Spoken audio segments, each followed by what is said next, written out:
안녕하세요. 출근길 3분 노동법 전경국 노무사입니다. 오늘은 단기 과로에 대한 조금은 디테일한 부분을 한번 설명해 보려고 합니다.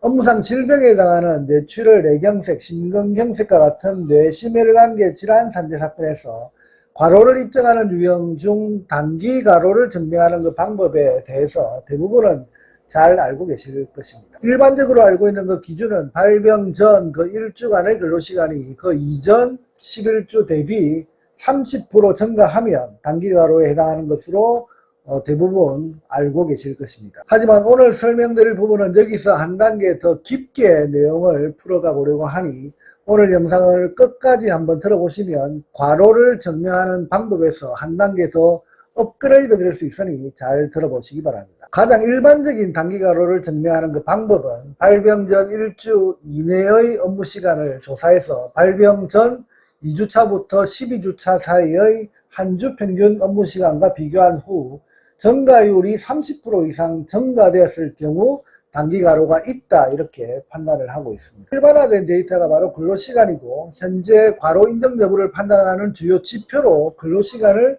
최우선적으로 고민하고 있는 경향이 있습니다. 하지만 제 판단은 단기 과로를 주장할 때 근로시간에만 매몰된 채 근로시간 입증에만 몰입하지 말고 다른 관점에 대한 조사도 충분히 하셔야 한다는 점을 오늘 저는 강조드리려고 합니다. 그렇다면 단기 과로에서 근로시간 외 다른 측면은 과연 어떤 것이 있는지 한번 살펴보면 현재 산재보건법 시행령에서 단기 과로에 대한 정의를 어떻게 하고 있는지를 살펴보면 업무의 양, 그리고 시간, 강도, 책임 및 업무 환경의 변화 등으로 발병 전 단기간 동안 업무상 부담이 증가하여 뇌혈관 또는 심장혈관의 정상적인 기능에 뚜렷한 영향을 줄 수 있는 육체적, 정신적 과로를 유발한 경우를 단기과로가 있다라고 정의하고 있습니다. 여기서 정확히 살펴볼 필요가 있습니다.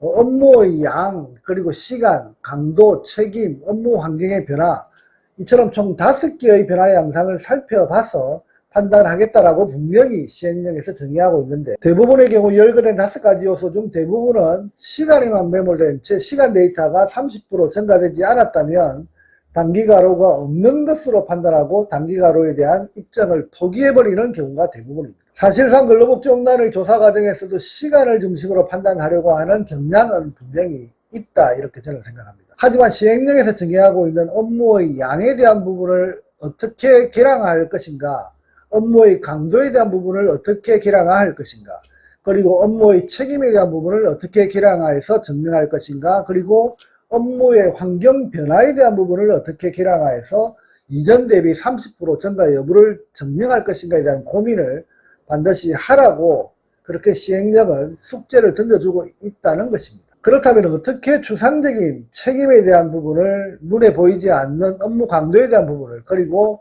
업무 환경과 업무량을 이전 대비 발병 전 1주간과 비교할 것인가, 어떤 방법들이 있는가를 물어보신다면 그 답은 사건마다 아주 다양하게 나타날 수 있으니 상상력을 총동원해서 한번 찾아볼 필요가 있다, 이렇게 저는 생각합니다. 예를 들어서 업무 환경적인 부분이라면 소음도가 낮은 환경에서 소음도가 30% 이상 증가된 환경으로 작업 공간을 발병 전 1주간 옮겨진 경우라면 환경 변화 30%를 주장할 수 있을 것이고, 그리고 생산 물량이 이전 대비 발병 전 1주간 증가폭이 30% 증가된 경우가 발견되었다면 단기 과로를 주장할 수 있을 것이고, 그리고 담당하고 있는 사업장 개수가 이전 대비 발병 전 1주간 새롭게 부여되어 그 증가폭이 30% 이상 증가된 상황을 확인했다면 단기과로 상황을 강조할 수 있을 것입니다. 그리고 사무직 업무를 하다가 발병 전 1주간 육체적 업무에 과다 노출되어서 그 정도를